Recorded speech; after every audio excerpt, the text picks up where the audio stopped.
We're just finishing up on our simplicity block, and it is really simple. Look at this. It's only half square triangles, but lots of them. There's 12. That's the dark blue and the black, and only 4 in the center that has the light blue and the dark blue together. Very, very cute. Look at that. This is going good. So do you have my last 4 that I need? I do. I have them right here. All right. All right, and I also have a little wastebasket here that I can put my extra pieces in. Oh, you're changing your ways. Ooh. All right, so I wanted to take a minute and just talk about a little bit of die maintenance. So I've been cutting a lot of these half square triangles now. You have. And it can happen that you can get threads in the little corners there, and you want to make sure that you clean those out.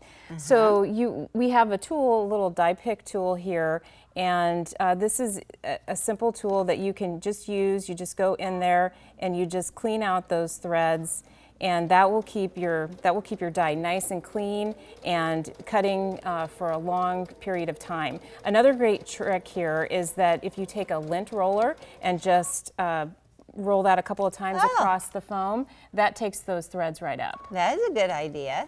All right, so it's always good to... And is there a life on the die, like a number of passes you can do or any statistics like that? If you take good care of your dies, they should last for hundreds of cuts, maybe even thousands. It's just you can get a lot of use out of these dies.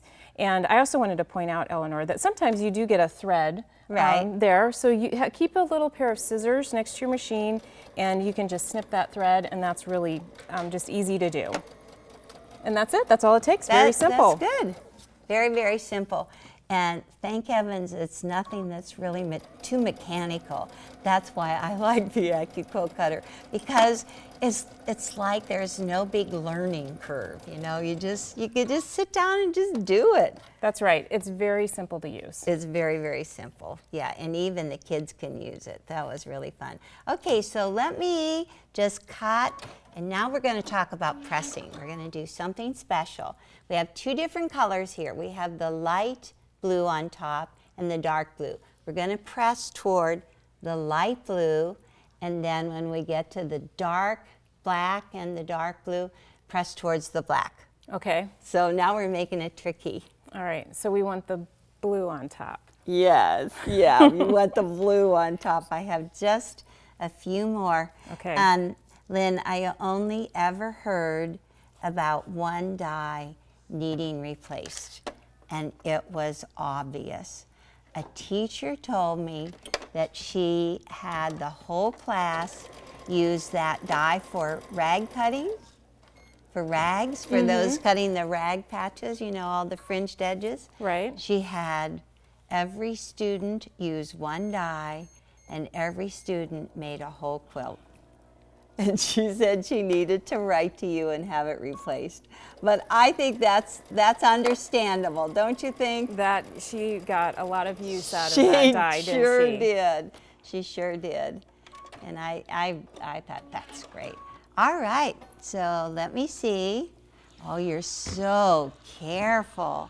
Oh my goodness. So let's switch over and get me some of the light.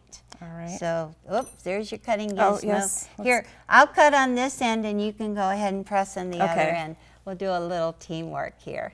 So I found out that I just keep my cutting gizmo on my ironing board because I am constantly looking for my scissors.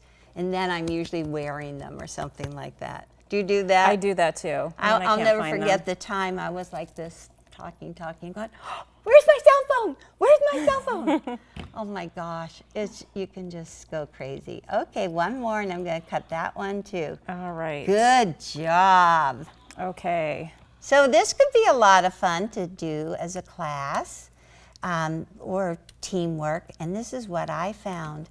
Like if you're working with a quilt group, and you have a whole bunch of different members. If you cut all of your blocks out together on your AccuQuilt Go, then all the pieces are the same size in the group, and then the whole quilt goes together. That's what's really nice. Okay, so let's look at this. So right here, I just want to show you, this is pressed toward this dark, away from the light, and the one beside it, we have the same piece. Okay, it's going to go like this. Well, the beauty of this pressing is that when you flip these right sides together, then they just lock. And whenever they lock, see, one is going down, one's going up on the back. And whenever you work with your fingers, I always just put them together with my fingers and feel, and whenever it's flat, then you'll know that it's locked together. I'm just going to show you one piece, and then I'm going to have to go back and do that whole block. Okay, let's see. I'm going to see if I want to show you. Ooh, look at that. See how that's matched perfectly in there? Locking helps. It does a good job.